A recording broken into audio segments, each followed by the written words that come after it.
Early in my career, I had an employee who completely confused me. During one of our one-on-ones, I asked her where she wanted her career to go. Did she want to manage people someday, own a bigger piece of the business, become an expert in a particular area?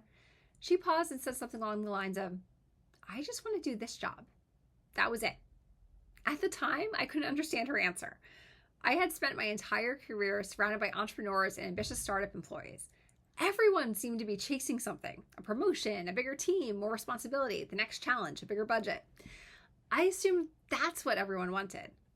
Pew Research shows that people are remarkably split on how central work is to their identity. Though 39% of respondents view it as extremely or very important piece, a third only thinks it's somewhat important, and another third doesn't see it as important at all for who they are. For many people, work is how they support their families. It pays for vacations, it funds hobbies, it creates stability. The employee who puzzled me spent much of her time outside of work volunteering. Her job mattered, but it wasn't the most meaningful part of her life. There was absolutely nothing wrong with that, and yet we put an incredible amount of pressure on our careers. Your work should be your passion. You should find purpose and meaning in it. It should define your identity and be your calling. That's asking one part of your life to do an awful lot. In Don't Be Yourself, the author writes, the pressure to connect emotionally and psychologically with your job can actually increase feelings of guilt, shame, and self-criticism when that connection never materializes.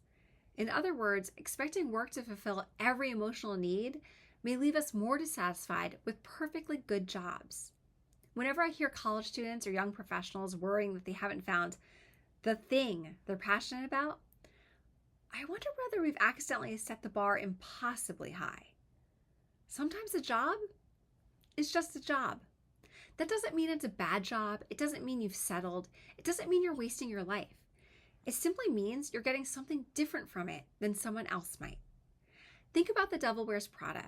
And Andy doesn't take that job because she dreams of fetching coffee and tracking down unpublished Harry Potter manuscripts. She takes it because it opens doors. It's a stepping stone. Not every season of work has to be deeply fulfilling. Similarly, I doubt corporate lawyers genuinely love spending hours reviewing contracts and documents.